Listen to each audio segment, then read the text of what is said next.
Good afternoon.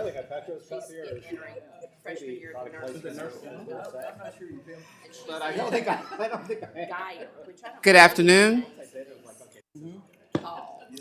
How is everyone? It's time to get started. Mr. Coley, could you please call the roll, please? Be my pleasure. Commissioner Feinbaum. Here. Commissioner Gibson. Commissioner Hamilton. Commissioner Herbert. Commissioner Simpson Brown. Here. Commissioner Small. Present and accounted for. And I understand Commissioner Caballero will not be here today. Yes, thank you. We've all had an opportunity to review last month's meetings. Can I have a motion for approval? Motion to approve. Second. Thank you. Do I need to call the vote? All in favor? Aye. Any opposed? At this time, I'd like to recognize Gabe to bring us some official action. Thank you, Chair. Commissioners, I'd like to recognize Mark Walker, our Senior Vice President and Chief Financial Officer, to give you an update on the last agreement with TVA on the solar program involving the Green Invest program. Mark? Thank you, Commissioners. You may recall last year, late 2022, we brought several amendments to our previously executed contracts under TVA's Green Invest program for your consideration. We did acknowledge at that time there would be one remaining amendment.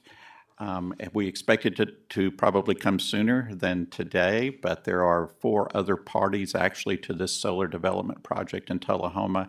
So we were able to finalize everything over the summer, and today it is submitted for your consideration. Just a brief background information on this. You may recall back in March of 2020 when we executed our long-term partnership agreement with TVA that did enable us to participate in TVA's Green Invest program, which is designed to bring new renewable sources of power generation to the valley. Over the course of that year, we actually executed a series of agreements under the Green Invest program for 4 separate solar development projects totaling 502 megawatts of new solar power to be developed over the next several years. But then the pandemic hit and other economic factors arose. And during 21 and 22, the solar industry experienced a lot of changes, supply chain constraints, inflationary pressures, new tariffs, new changes in regulations. All of that had an impact in driving up the cost of solar development and also the timing of projects as well. So in the summer of 2022, each of the developers of the 4 projects we were party to approached TVA and KUB asking for price concessions and time concessions, extended in-service dates as well. So we spent a good portion of last summer negotiating that out with TVA. And then we brought back to the board in October really a revised recommendation for our Green Invest Solar. And that included dropping one of the 4 projects, a project in far west Tennessee in Ridgely, that really had an unacceptable price increase, if you may recall. It went up, I can't even remember the percentage, it was so high. So we decided to pull out of that one, but proceed with the other 3 projects with higher prices and extended in-service dates. So last fall, you authorized the execution of 2 amendments. Both of those are for projects in Mississippi, and we did execute those agreements, and those projects are presently under construction. And we'll talk about that more here in just a moment. But the remaining project, the Tullahoma project, of which there are multiple parties to, we have 55 megawatts of a 200 megawatt project. And that's the purpose of the amendment today, because we need to amend the original contract to reflect the higher price and the extended in-service date.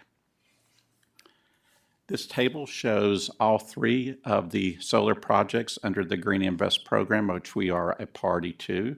You'll note the 2 on top are both located in Mississippi and really close proximity to each other.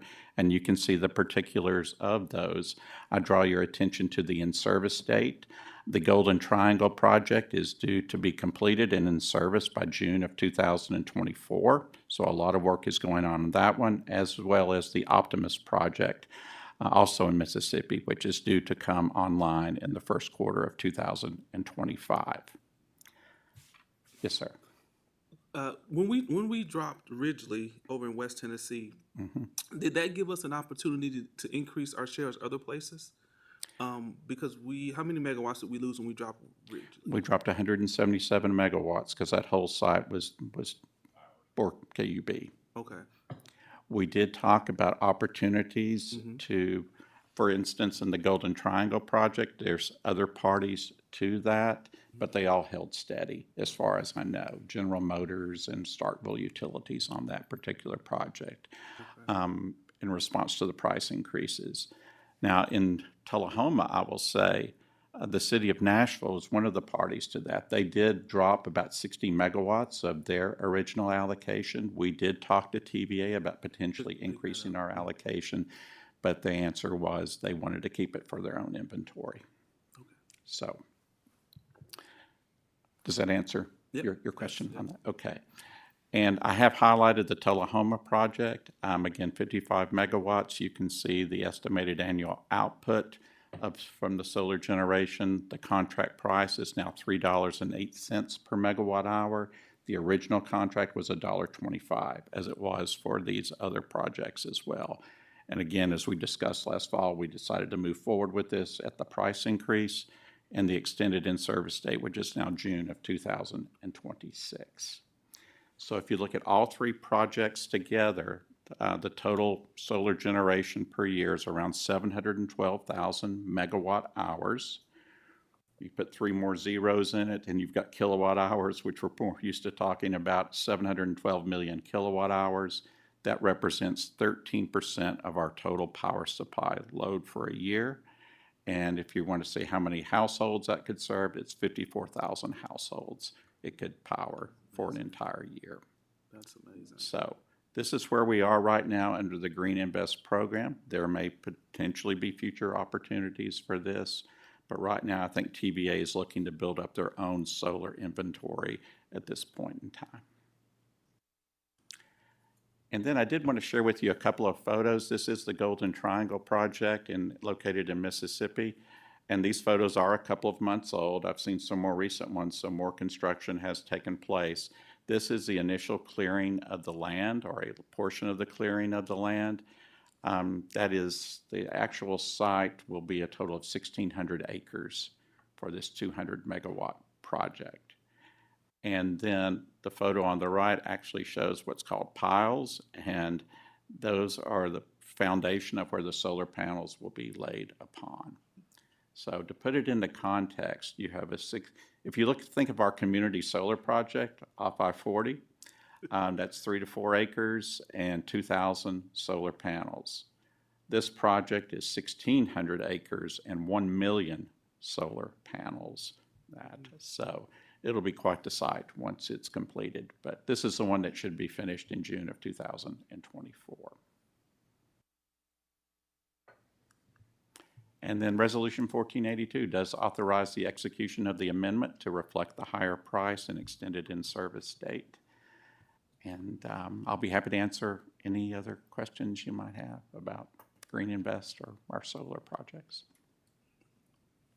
No questions, just a quick comment that if there are any opportunities to increase our shares in places, let's do that. I mean, this is amazing. We said 13% of our load for a year at 54,000 households. And that's phenomenal. And when we were at 502 megawatts, that was 20% of our load. So yeah, losing that Ridgely project really did drop it down. Yeah, let's keep doing that. So thank you all for that. Is it still has it still been a challenge to find land for these kind of projects? It is, and that's when you're looking across the Tennessee Valley. That's why these projects are located in more rural areas, of course. Mississippi is an ideal place with lots of available flat land. That's why their biggest projects tend to be located there. There are other projects, of course, Tullahoma in Middle Tennessee, West Tennessee, Western Kentucky. There's a TVA solar project under development right now, but in particular land, especially if you're looking in the more East Tennessee area, yeah, it's more of a challenge for that much land Or are you thinking 1,600 acres? Actually, the total site, because there'll be some other stuff, buildings and on the site, it's 2,000 acres and all that the developer purchased for the Golden Triangle project.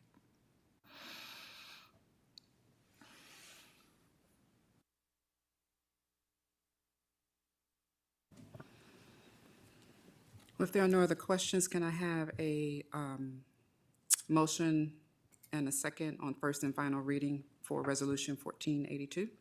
So moved. Are there any members of the public who would like to address the board on this particular resolution?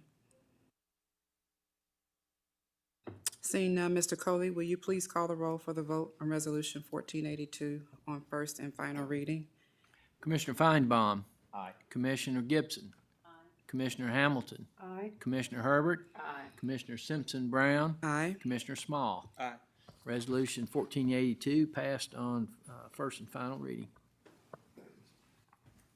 Thank you. Now, I will recognize Gabe for his president's report. Thank you, Chair. As you all know, 10 days ago, Knox County was hit really hard by some devastating storms. Our folks did a phenomenal job restoring that power, and I asked John Williams, our Senior Vice President of Engineering and Construction, to give you an update on that with some pictures and some details. But I will say our folks did an outstanding job working through a pretty bad event. So, John. Yeah, thanks, Gabe. So I'm a late addition to the agenda, which is already full, so I'll do my best to cover and give this event its due, and happy to answer any questions as we go through this. August 7th storm, very remarkable, and this is just a quick snapshot of a lot of locations throughout our system and other communities as well that were devastated by that storm. So about 1 o'clock-ish, it came through our system on that Monday. High winds, confirmed tornado, caused a lot of damage to trees.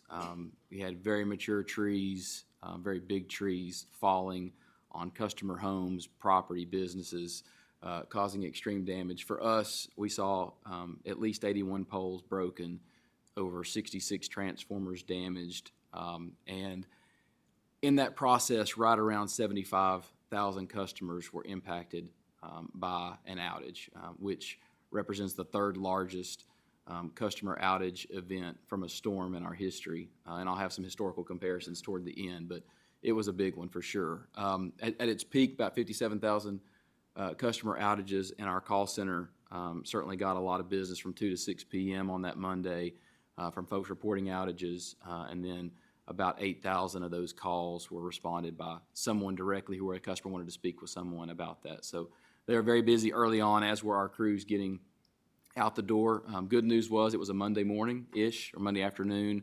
Had everybody here, had available contract resources and off-system crews that could help us. So kind of walking through this, as I mentioned, the headline is really the trees.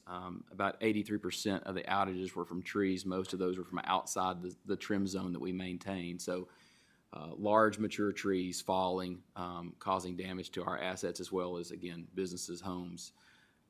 We had another 10% from lightning, and so Mother Nature had her way with us that day, and then we relied on our crews to make some repairs over the next few days. And so I'll kind of walk through a little bit of that.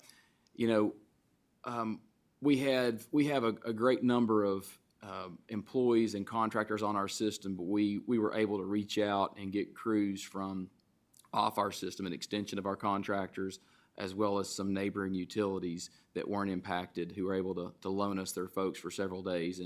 And that was able to get us through the storm much, much quicker than we could on our own. A storm of this size, just to kind of put it in perspective, you know, 75,000 customer outages, the minutes associated with that is about a year's worth, if you look at over the last 12 months. So kind of give you an idea, that's what we were dealing with. You know, great work, clearing trees, clearing damage from our folks. And I don't want to go through this particular slide in a great detail, but I do want to remind you that when we have a storm, we go into an incident command structure.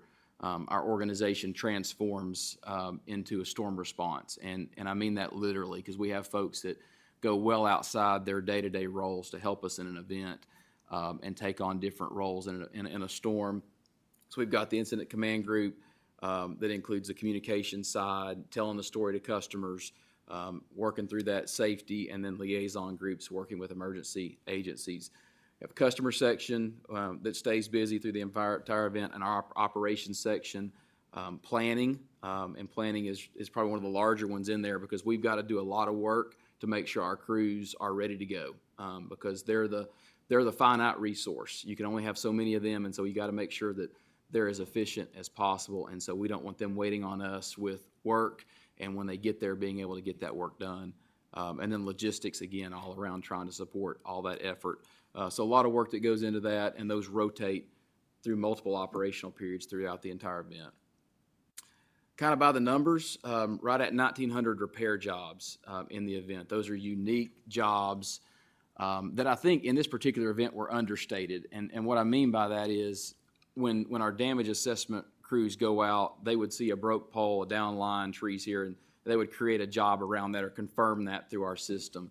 When our crews would get out there and begin removing debris, they'd find more than just one thing broken, oftentimes 2 or 3 things that were broken as well. So that one job turned into multiple jobs, but was really counted for once. So I think it was larger in terms of the number of events than maybe we would have thought otherwise. The right graph, just to kind of show that just a little bit, a couple things going on there, so I'll call those out. The first thing is the customer outages. So peak of 57,000. By 10 p.m., we had it down to 15,000. So cut that down about 73% within a few hours. And that's just restoring substations, large breakers, those larger events. Then if you look, and the next day, right around 2 to 4 p.m., had it down to 5,000.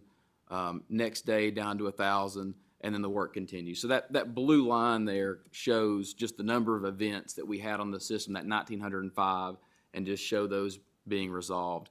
One thing you'll also see is 2 different color bars there. The red are the new events that came in through our system that we knew about. And as those come in, we close those out. So you see those in the gray ones that we close them out. But as you'll see, as we're closing out events, we're getting new events. So those are an outage that was a larger circle that became multiple circles, where we got one location cleared up, and then there's more beyond that. That also includes those jobs I mentioned that we found more damage.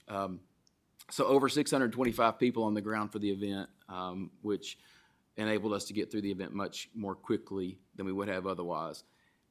There are a lot of similarities when storms happen, and more similarities than differences. But every storm has its own unique story, so to speak. And in this one, I do think there was just a high concentration in certain areas. The west side of our system in whole was impacted greatly, and there was some very concentrated damage. So the bad news was we found more damage as we were fixing things. The good news is travel time was reduced, so we didn't have to move around quite as much, which was more efficient. The tornado, when that happened, was confirmed, that triggers some things we have to do on our natural gas system for public safety to make sure we inspect our facilities. So there was a small incident command team constructed on our natural gas side to make sure that our facilities were safe and everything was good. And they did a lot of work around that just off to the side, but they were working on that as well. Along the way, fiber. This was probably one of the first events we had of this scale that allowed us to work alongside our fiber resources and work through that. So there were some fiber outages. Most all of those were because of the power was out. There were a few, about 25 events that were separate from the power outage events, but it was a really good learning opportunity for us to work alongside each other on fiber and on the electric response and learn to do that on a smaller scale. So a lot of things that went well there, I think. And then a couple of other things that were process improvements that I hope paid off well. One was a lot of work's been done with our estimated restoration process over time, making sure that we're publishing those on our outage map so customers know when to expect power to be restored. Early in the storm, that does not work well. There's just so much damage. All the analytics behind that just go out the window when you have that many outage locations. But what we try to do is through the damage assessment teams that go out there, we try to use that along with our planning section and populating those jobs on crews to be able to predict what jobs we'll be able to get through in the next operational period. And from my view, I think that went really, really well, better than anticipated, I thought, through those events.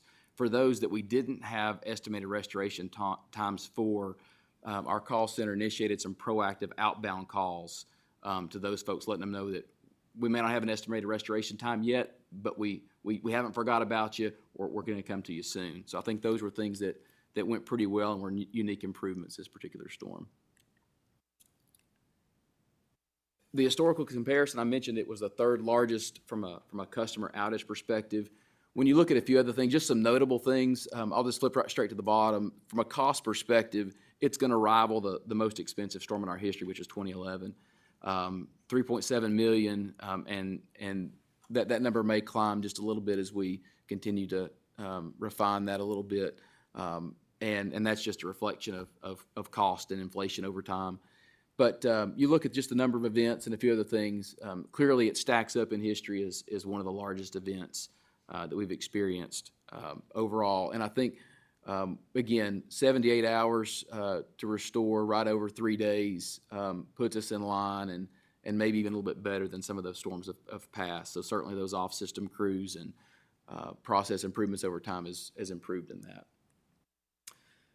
And then just want to end with a thank you to all of our employees for all the work they put in, the off-system resources, our neighboring utilities that are listed there, 44 contract tree crews to help us clear things out to get work done. So just a lot that went into that, as well as all their families that allowed us to borrow them for the better part of a week, and really even into the weekend, because once the last outage was completed, there was still follow-up work that had to be done. And then certainly to our customers for their patience and understanding of the complexities involved in this, and all the well wishes. And some of these are reflected there, just a lot of positive comments on social media and other places for our crews and the hard work that they put into it. And so with that, be glad to answer any questions y'all may have.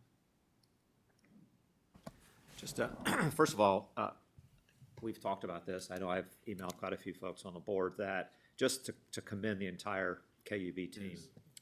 This was a somewhat unexpected storm. Mm-hmm. Certainly at the level that it hit Knoxville was unexpected, but you know, I think we know the team that's here and how professional they are to get the job done. But you know, I was hearing from friends who would call me or just in casual conversations and just commend KUB, not even knowing that I was on a KUB commissioner. The neighborhood Facebook groups for the neighborhoods were just so complimentary and proud of the men and women to get their power back on, even if they had to wait a day or two. Mm-hmm. Right? They were patient. So kudos to the entire KUB organization.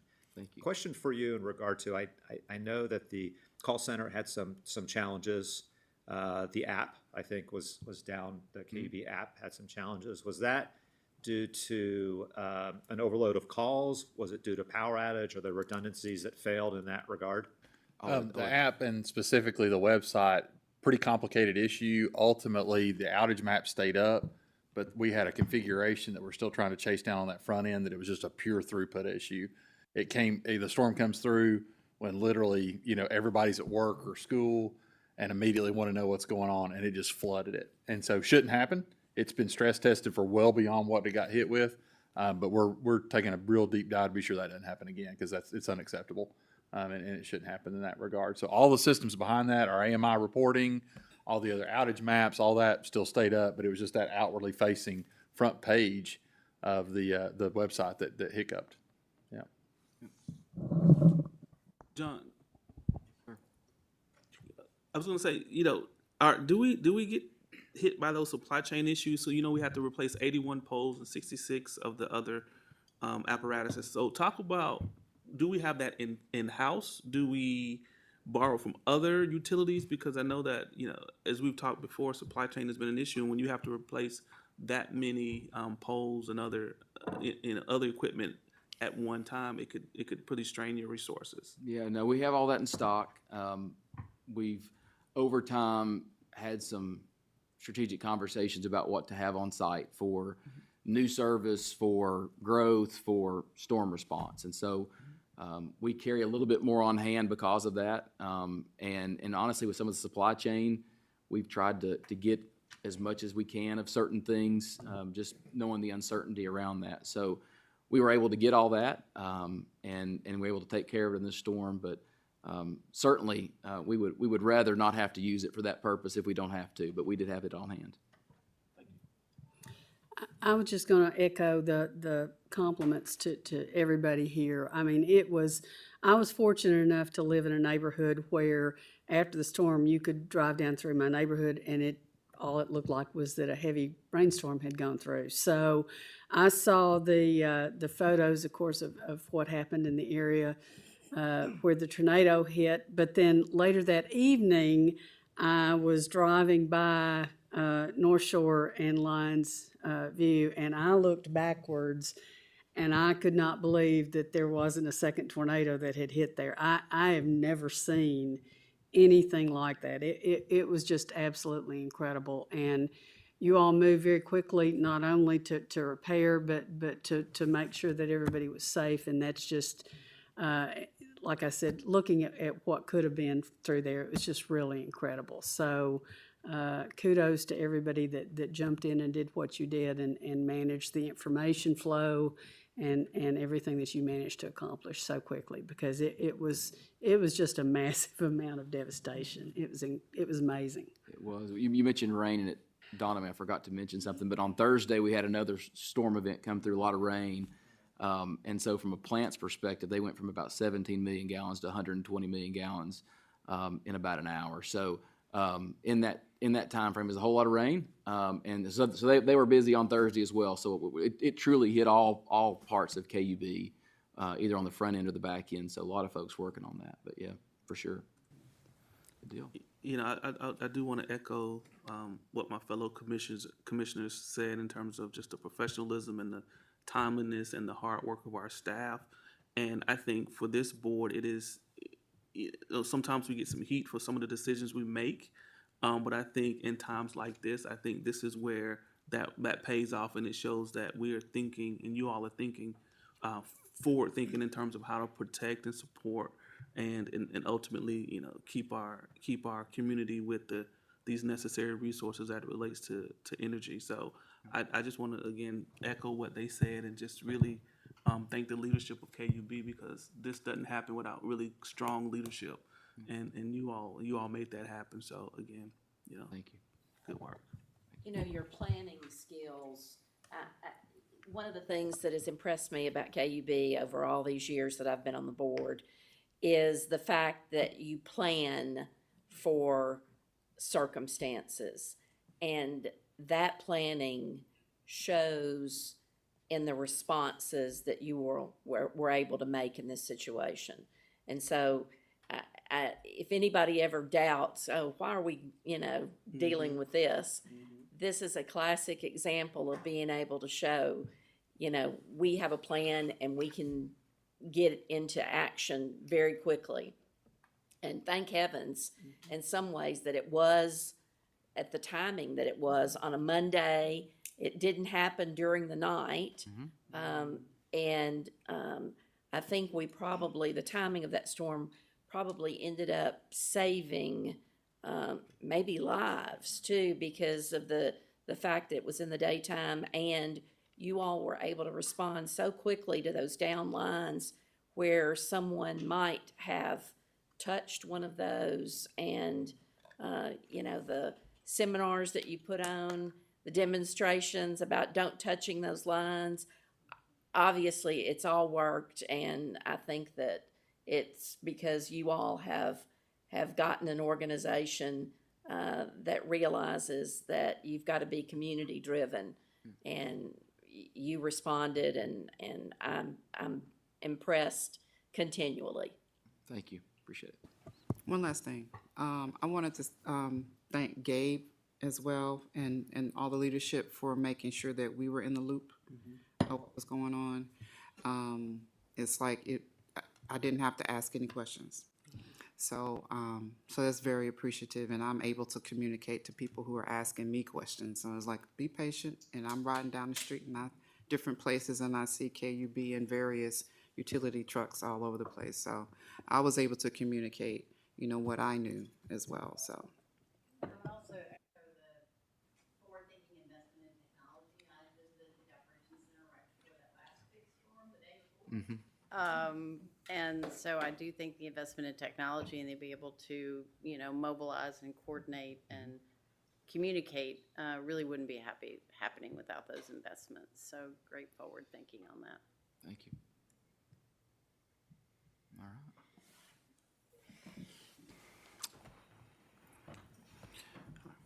Commissioners, we just finished up our fiscal year on June 30th, so Mark and I are going to do a little summary for you all on how the year went. I will say overall it went really well, and Mark will get you some of the details here shortly, but just kind of kick off, you know, we've done a lot this last year. When we start putting it all together, you kind of surprises me even at times. You know, we rolled out a new blueprint that just, you know, you all saw this past fall. I talk about each of those values every month with our entire company to make sure, like things like this event, where you really see your cultural shine. When you see the rest, you know, making sure we restore our customers' power and be safe. We have our first fiber customer. It's a long process to get there, and we've got our first customers, and we're growing that great division really well. We had two major events. Do you remember the weekend before Christmas? Winter Storm Elliott, man, one of those I hope I never see again. And then, of course, the Boys Bridge event we talked about in June with you all about the major event there that our folks responded so well at. We launched our community solar, and Mark will give you some great news on that in a minute, but it exceeded our expectations on the take rate there, and it's been a great investment, and folks really like it.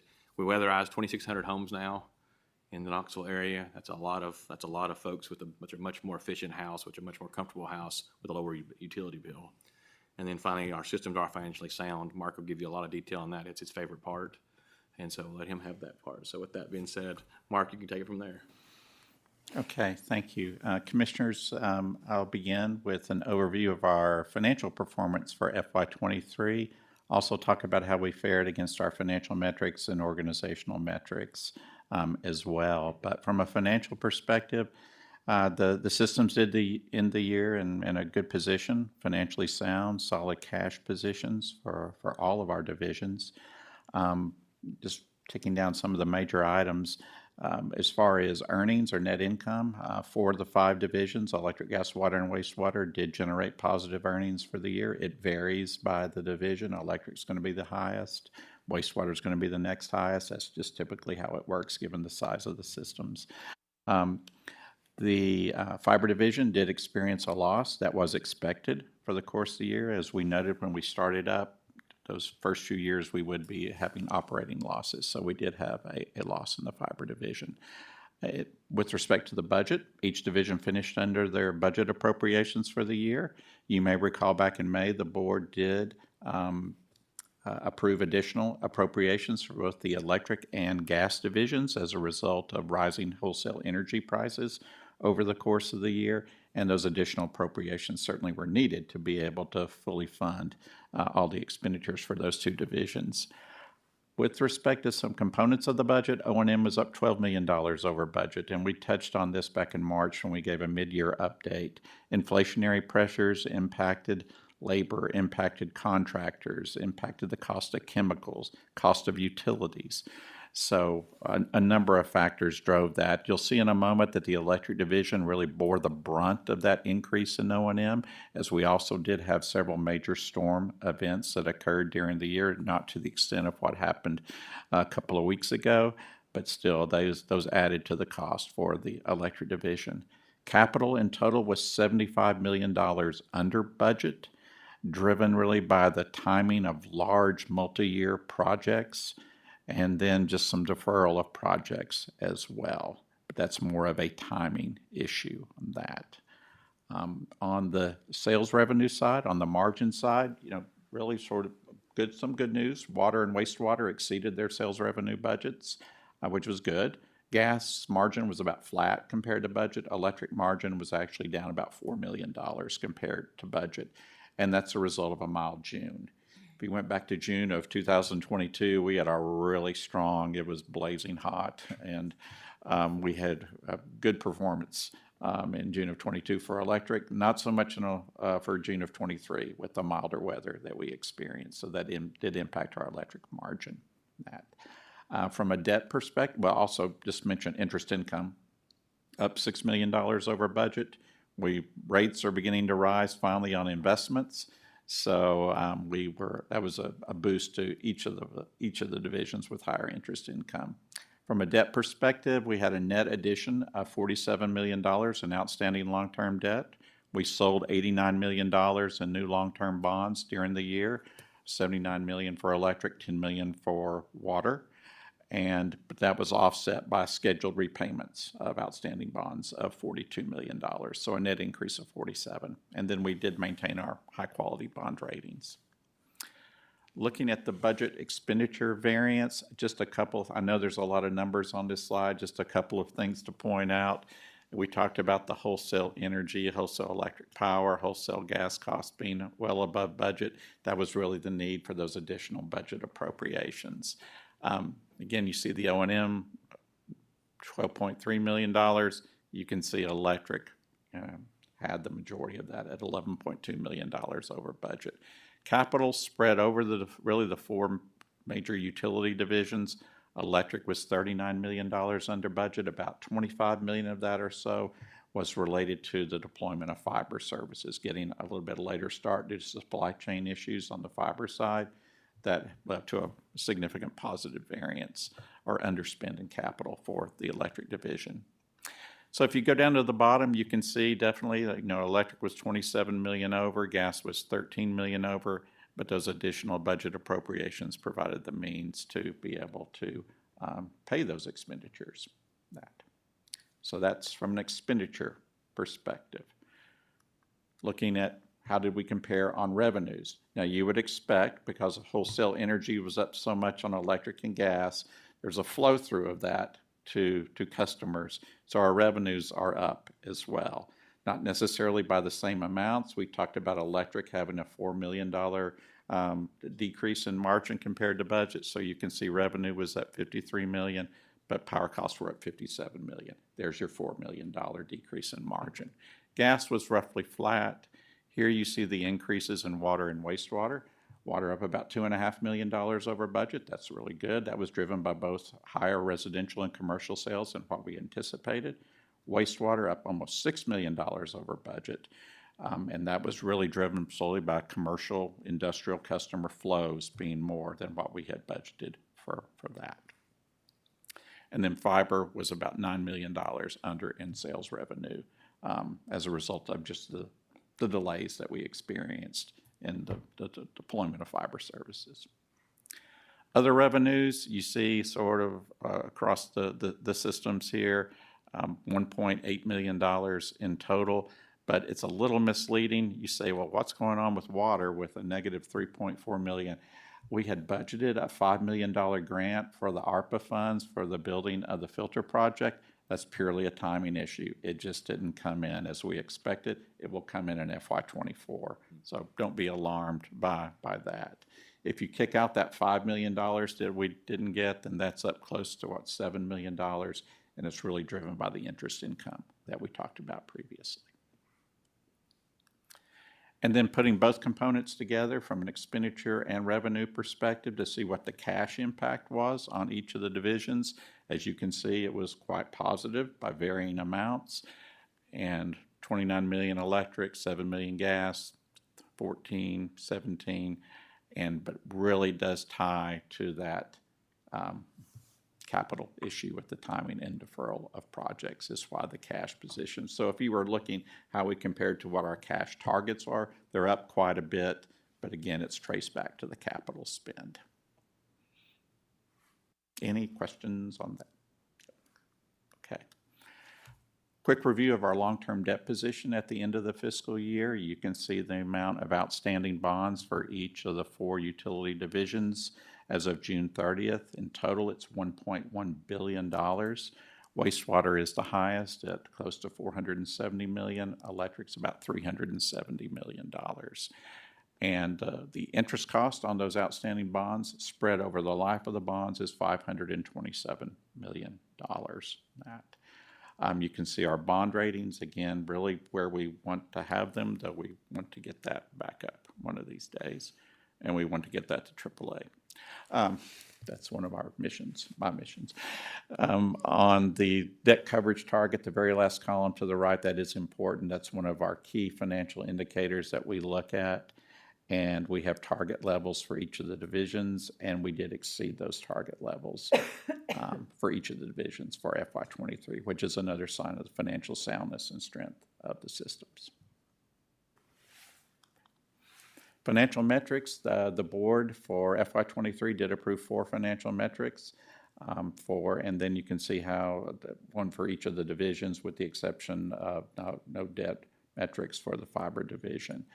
And on O&M, we've already talked about, we were over budget in 4 of the 5 divisions, so we didn't meet those metrics. Cash generated from operations, electric, with lower margins than expected, much higher O&M. We certainly didn't meet our cash generated metric for that, but we did for gas, water, and wastewater. And that's a result of some savings in operating costs in those areas, and also higher sales revenues, particularly for water and wastewater, overcame the increases in O&M expenses for those respective divisions. And then we did achieve our debt-related metrics across the board. So that's financial. So, Mark, when you talk Yes, about increasing our bond rating in two of the areas, this plan will, because our bond ratings directly impact interest, correct? We do. Right. So, interest rate. So the plan is this plan is to help, or the plan that when you talk about what's the plan, then I guess the question is, what's the plan to increase those ratings such that in the areas that you identified, such that we can get the interest rates that we need, because it saves us money ultimately. I will say this, as far as the interest rate spread between a AA plus and a AAA rating is not going to be that great. Now, the higher interest rates go, the more the rating distinction does make a difference. As far as the plan, I think let's talk about wastewater first. I think our plan to reduce debt over time, as we've talked about, while continuing to fund our Century 2 programs and the wastewater division, the key there is that positive outlook. And often when you get a positive outlook, that says over time, if everything continues on the plan, then that will be adjusted upward. That's wastewater. Electric is what we're going to see, I think, over time, as they downgraded us, as you may recall, as a result of increased operational risk associated with fiber. And as we, over time, our fiber take rate improves, we add more customers, the electric system begins to see the benefit from that as far as the fees and charges fiber pays for that, then we anticipate that AA minus rating going back to a AA rating. Yeah. Thank you. Organizational metrics. We had 7 that were approved by the board for FY23. We did achieve 5 of those 7 metrics. I'll point out that the 2 that we did not meet, call center performance and the fiber take rate, both finished the year on an upswing. In particular, call center performance, that I think we previously talked to the board about that one. I do have some supporting charts for several of these. I do not have one for DEI.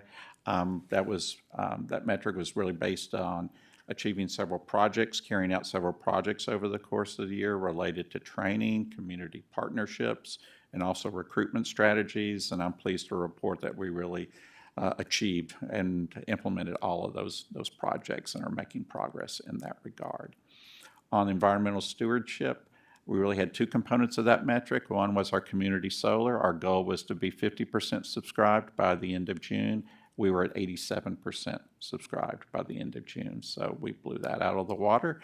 And then on homes weatherized, our metric was to do at least 250 homes for the year, and we did 450 homes for the year, so we blew that one out of the water too. So we're pleased with that, of course.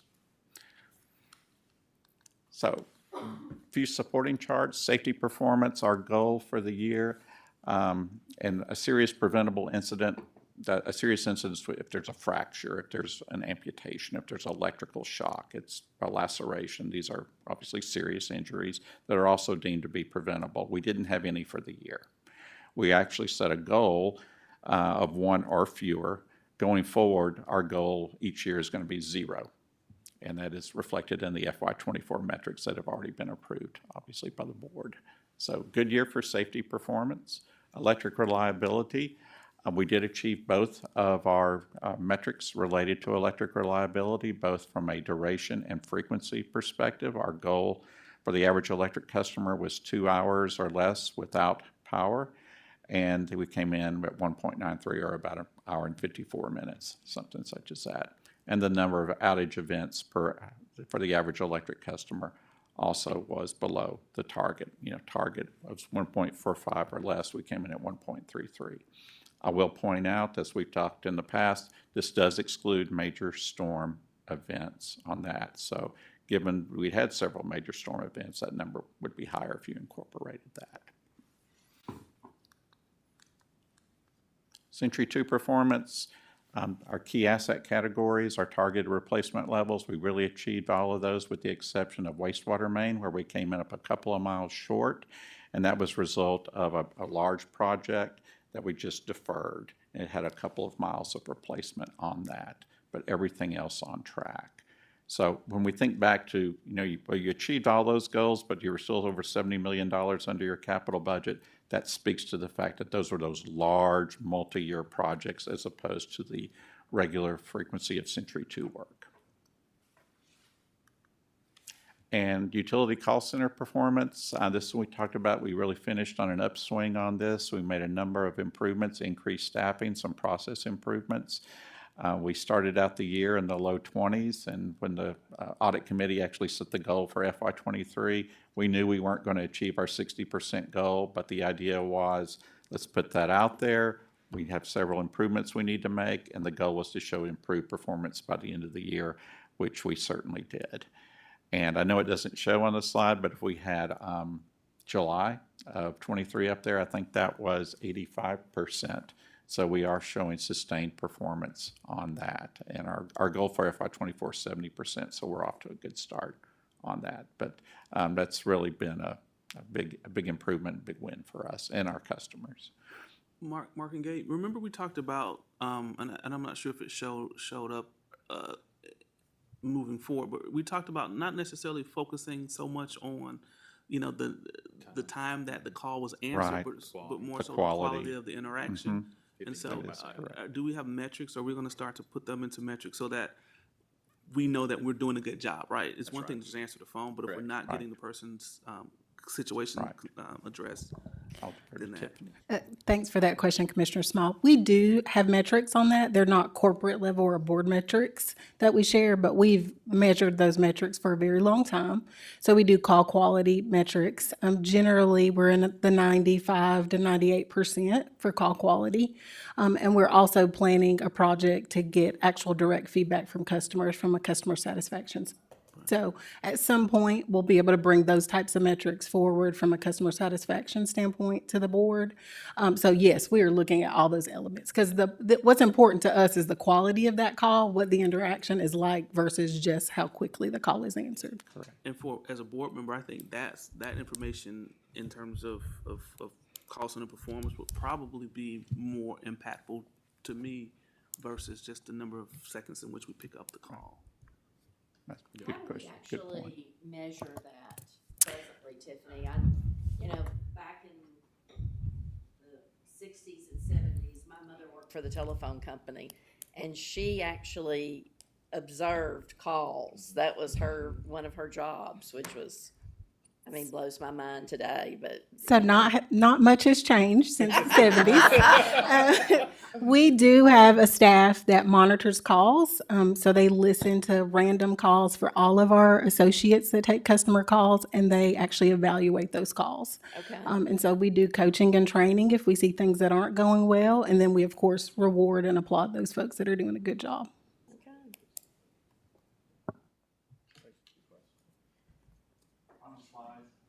You've seen this before, probably on multiple occasions, award-winning services, just the number of awards that we earned during FY23. And just, again, reflects, I think, the strong organizational performance for KUB. And that concludes my comments. I think overall, just to echo what Gabe said, a very good year from an organizational perspective, and, all our divisions remain financially sound as well.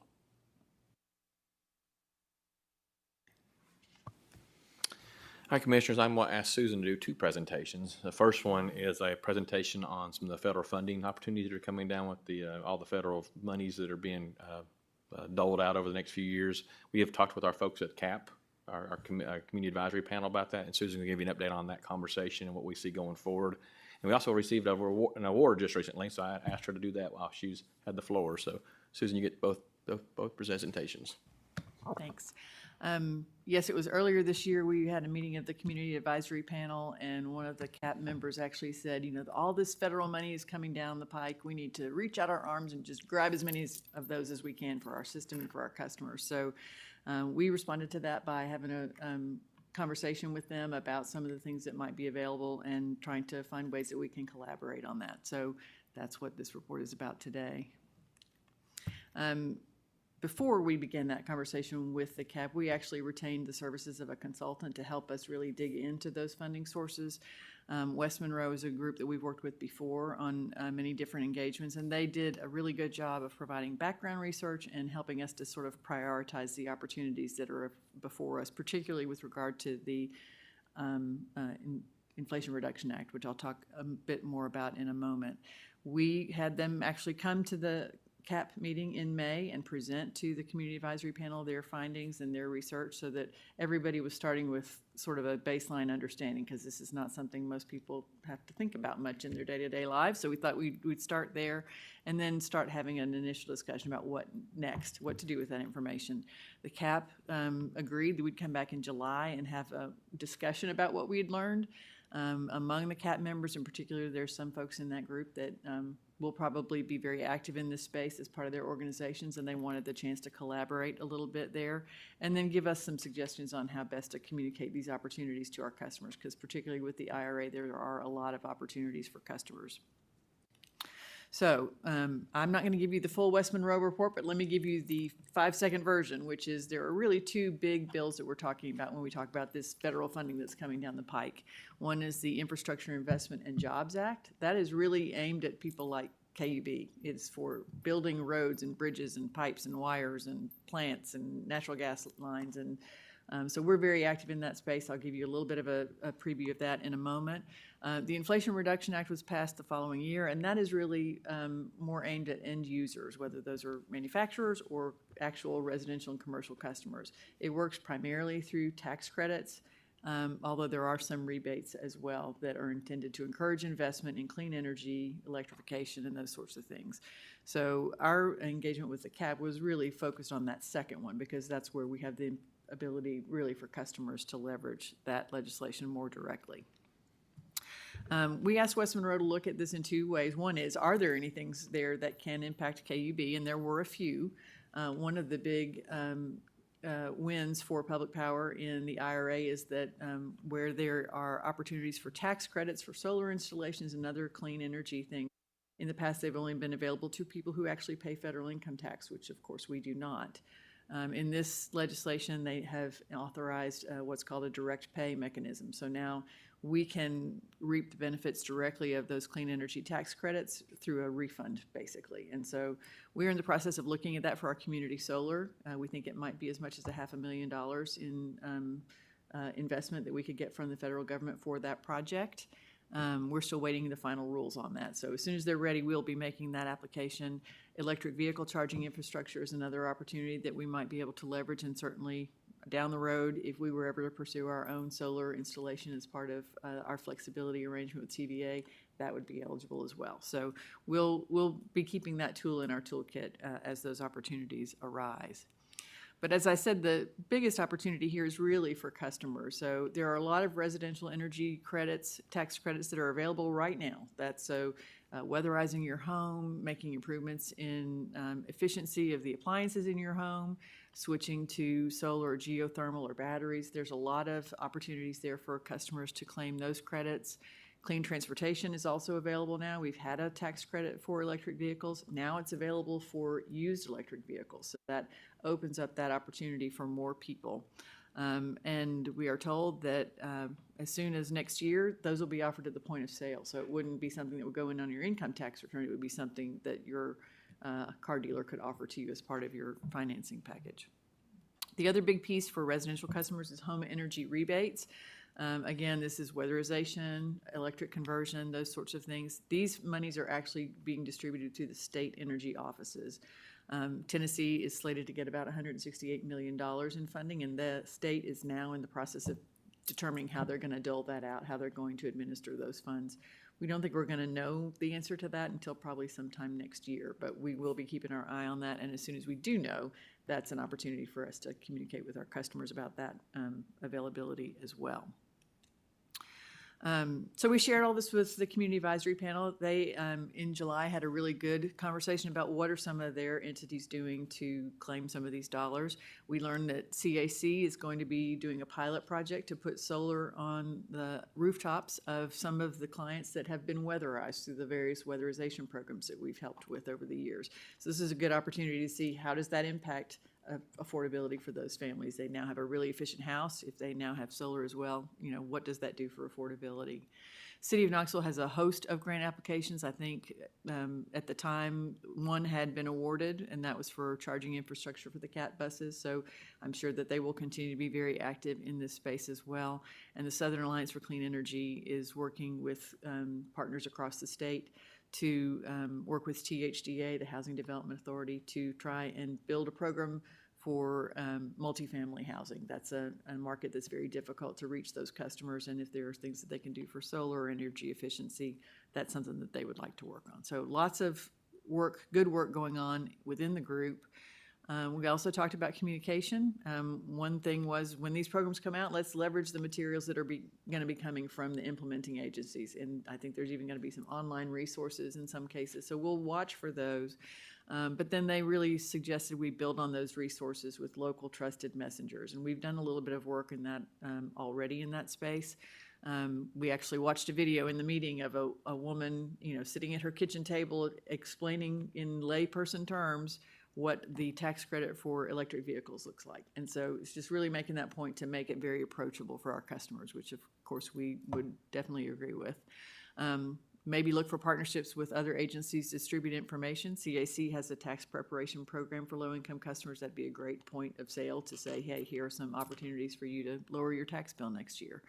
And then obviously we want to ensure that our website resources are kept up to date and easy to find, and we've already started that process.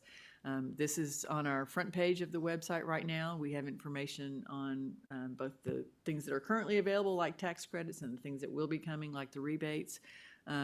It's on our homepage, it's on our social media, we're sharing it with our energy efficiency workshops, it'll be on our bills, and we'll continue to look for ways to help publicize that for our customers. And so that really concludes what we talked about with the Community Advisory Panel. So before I move on to that last slide, are there any questions about that? I know I'm going quickly. Okay. Since we are talking about grant applications, I wanted to just say that we are also working internally very heavy on the infrastructure side, so that other pot of money for infrastructure funds. We have a lot of opportunities there because we're right in the sweet spot of the things they're trying to accomplish, and we have a team that's been assembled to, on the KUB side, reach out and get any of those funds that we can to help our customers. So they are tracking and prioritizing opportunities. They're applying for grants. They're helping us manage compliance and reporting.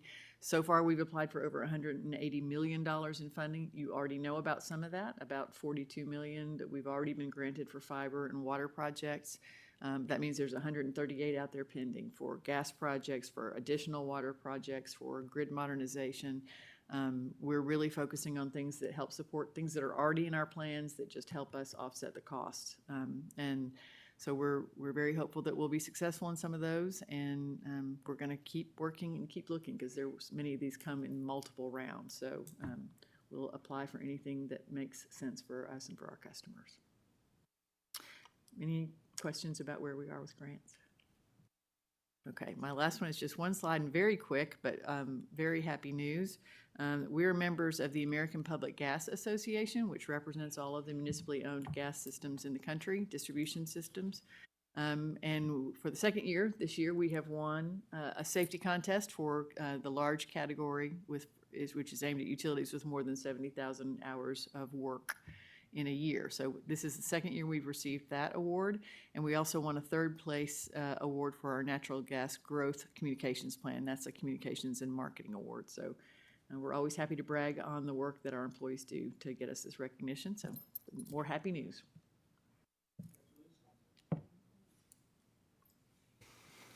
Commissioners, our final presentation will be given by Janae Peterson. She's our educational outreach person for our community outreach group. As you all know, and I want to say thank you first of all for supporting teamwork. It's been one of our things that I just think makes us so special. You all have participated in that and been a big fan of that and been a big supporter of that. I want to say thank you for that. Unfortunately, the summer went by quickly as usual, and the 2023 has been wrapped up, so I asked Janae to give us an update on this summer's students and what they did. Thank you, Janae. I do recognize the time, so I'm gonna try and move quickly through this. Oh, okay, all right. I'll start with a very, very high-level overview. I know most of you are familiar with the program, but just as a reminder, it began in 1995, specifically as a partnership with Austin East, and so we just celebrated 28 years of the program, so we're really excited about that.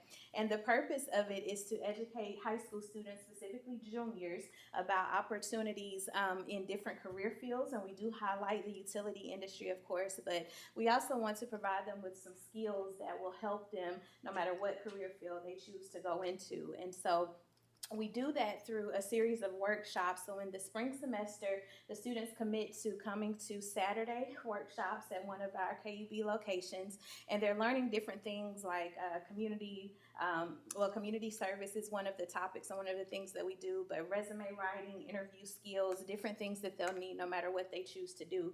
And the students who successfully complete the spring workshops are then given the opportunity to intern here at KUB at one of our business partners in the summer. And so we just wrapped up, less than a month ago, we wrapped up the 22-23 school year, and we're glad to report that we have over 500 students now who have successfully completed the program.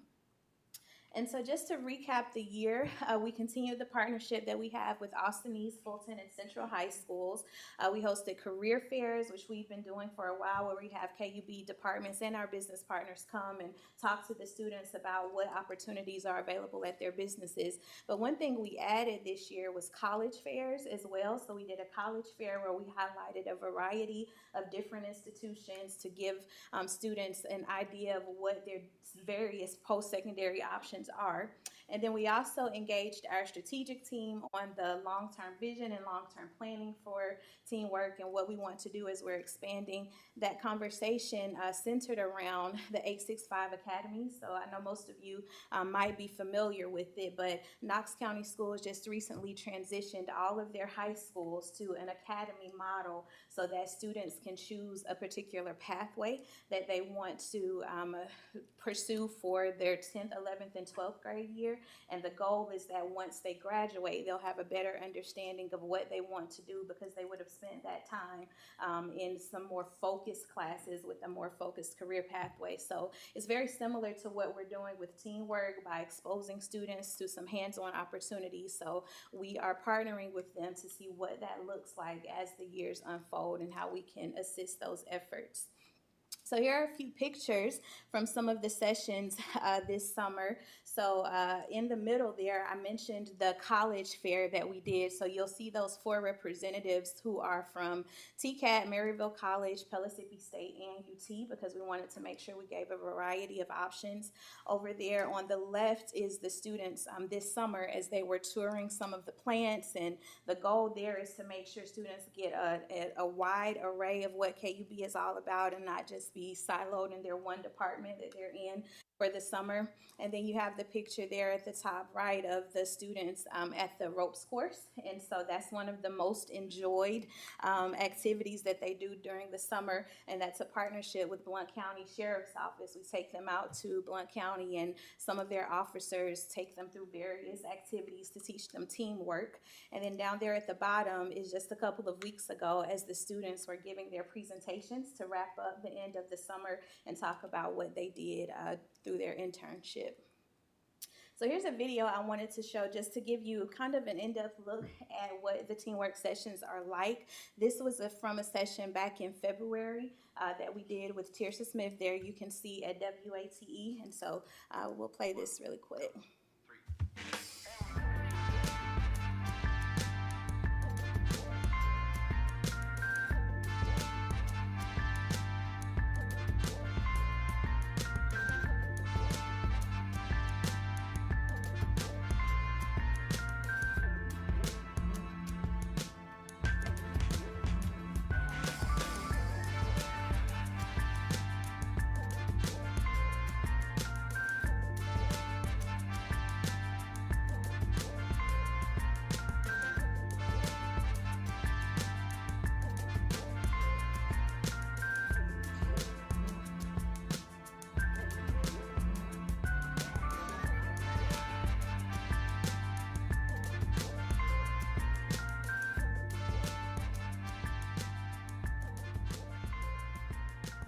So you saw in that video, not only were they able to tour WATE that day, but both of the mayors, Mayor Jacobs and Mayor Kincannon, came and spoke with the students, not just about civic engagement and their career, but they also were willing to answer some of the questions, some of the tough questions that some of our students asked them. And then we wrapped up the day in that video. You saw us making some animal treats that we gave to Young Williams Animal Shelter for some community service opportunities. So that was just a comprehensive look at what some of the sessions look like.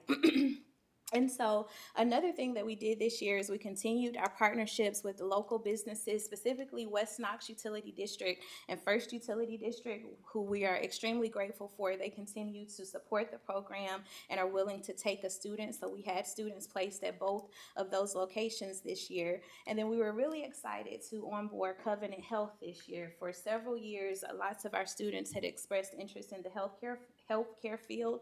And although we do have the occupational health team here at KUB, it's not the same opportunity to get some hands-on patient care that you would get in a hospital setting. And so Covenant Health partnered with us this year and will continue to partner with us. And they actually took 5 students this year. So we had 5 of our girls who were interested in going into the nursing field who were able to go to Covenant Health. And I'll show you a picture there in the middle. You'll see one of our students from Austin East who's in her scrubs and all of her PPE. She was actually about to go into an open heart surgery. So she actually got to be in the operation room as they were performing the open heart surgery. And she's talked about how that solidified in her that she really does want to go into the medical field. So we were excited that she got that opportunity. And then below that, another one of our students, this is a picture she put in her end of summer presentation. One of her responsibilities every day was to take vitals of patients. So she had to go into the rooms, and it was not just teaching her how to use that machine, but she was also learning bedside manner and all of those skills necessary for successful nurses. So we were extremely excited and extremely grateful to Covenant for providing that opportunity. And then there, you also see the screenshot of the Teamwork newsletter. All of you should have that in your packets. This newsletter was created by our student who was in our community relations department this summer. She split her time with community relations and communications because she's interested in journalism and graphic design. So she actually came up with the theme. You'll see her name in there, Ella Bird. She wrote one of the articles, and so got some really great experience in journalism and what she wants to do in the future. And then Braylon there with the smile on his face, he was at West Knox Utility District, and one of the several things he got to do was actually work their window as customers were coming through and making their payments. And he talked about how he loved that because he just has the personality for it, as you can see. But he loved being able to interact with the customers. And then 2 other projects we wanted to highlight. In the middle there, our student who was in information services, he created this blog. And so you see the finished result there, but he actually had to write all of the code, the HTML language necessary for that. And so he was able to learn the systems that we use here in creating websites and apps and create his own website. And then Grace there that you see was in our lab and regulatory compliance department, and she is actually performing a water quality analysis test in this picture. So she was able to use the machines and tools needed and really get that experience that we want to provide for them. So if we look ahead to 23-24, our goals are to resume partnerships with some additional businesses that we've had students placed at in the past. We are excited to let you know that we are expanding the program. So South Doyle will now be another school that we are recruiting students from to participate in the program. We are also wanting to make sure we highlight our Teamwork alumni as program ambassadors. We have learned that the students themselves are really the champions of the program, and so they are the ones who can recruit other students and talk about their experience. And so when we're going to schools, we'll have Teamwork alumni come and be at the table so they can talk and you can hear directly from the students. And then again, the 865 Academies collaboration that I mentioned, we're continuing that partnership and seeing how we can support each other and work together as that continues to roll out. one of the things we highlight for our students is that their participation and interaction with KUB doesn't have to end when teamwork is done. And so students who perform well are invited to return to work here during their senior year of high school, but then also as they are college students as well. So one of the things we do in 2021, we created an internship where students receive a stipend to support their academic and career pursuits. And so we're excited to announce that these two students are recipients of the Teamwork Internship this year. Tylee is in overhead construction and is currently a student at Pellissippi State. And then William here, he actually is about to graduate soon from TCAT, but his major is industrial electricity, and he's actually being considered for a full-time position here at KUB. And so it's amazing to see how everything just comes full circle, and we're creating that pipeline of quality employees here. And then we also wanted to highlight Anthony, who is another student who is currently working here. He's a 21 Teamwork alumni. We asked him for a quote, and I thought it was interesting how he talks about, of course, he's in computer science and he's getting the experience by being in the ISD department, but he also says there at the end that one of the things he learned early on and was told was that ISD isn't just a job, but their job is making other people's jobs easier. And so I thought that was awesome, because not only is he getting the actual experience in his field, but he's getting to learn the culture of KUB as well and how we all work together to support each other. And so finally, I just wanted to wrap up by highlighting a few things that people are saying about the Teamwork program. Tricia Flynn over at West Knox is really the one who coordinates a lot of the logistics. And so this is what she had to say about the program. And she highlighted hard work, dependability, and teamwork. And I thought that was amazing, because those are some of the exact qualities that we're wanting our students to take away from the program. And then Noelle DeGenny there at the bottom, she is one of our alumni who everyone raves about. Everyone loves Noelle, but she is just an amazing student, and she continues to come back and work here at KUB. And she talks about how even as she is currently in college, returning as an intern gives her the hands-on experience that's directly related to her major. And so I thought that was amazing, because it just shows you the impact that teamwork is making, and gives us the push we need to keep going and to make sure other students are able to benefit from the program. So that's all I have. Are there any questions at all? I just have a comment. I enjoy going to teamwork sessions every year, and as I have observed this over a number of years, the mentors, the people that put the programs together, Janae, you and Leslie and your teams, you all have continued to ratchet it up, and that's the reason why these students have had the experiences that they have. And I was at the kickoff to the South Knox. Fiber. Yes, fiber. I'm sitting here putting this together. It was the plug-in or whatever. But it was commented on specifically there that they were very excited that South Doyle was going to become part of the system. So I just hope other employers like Covenant will come on with this program, because there's so much volatility in the employment scene today. And if you can make an impact with a young person while they're in high school, that's going to pay dividends in the future. So kudos to everybody at KUB involved. I know being a mentor is not an easy thing. I've done it before, and you feel like, gosh, that's going to take a lot of time. But then when you see the person that you've mentored putting those skills that you spent time with them to try to reinforce, it's very rewarding. So I know the mentors have gotten a lot of it out of this as well. It's a reciprocal relationship. Absolutely. Well, thank you all. I appreciate it. Thank you very much.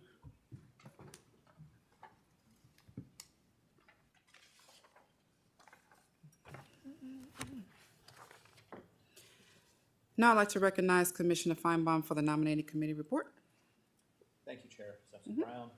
The nominating committee met today to begin this year's process for nominating candidates for the commissioner term that begins January 1st, 2024.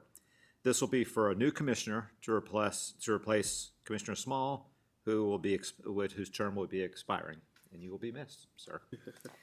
The application is available on KUB's website at www.kub.org or by calling KUB. Applications should be submitted by 12 p.m. on Thursday, September 14th, 2023. Knoxville City Charter requires that 5 or more candidates be nominated at the October meeting for a transmittal to the mayor for final selection and confirmation by the City Council. Thank you. Thank you.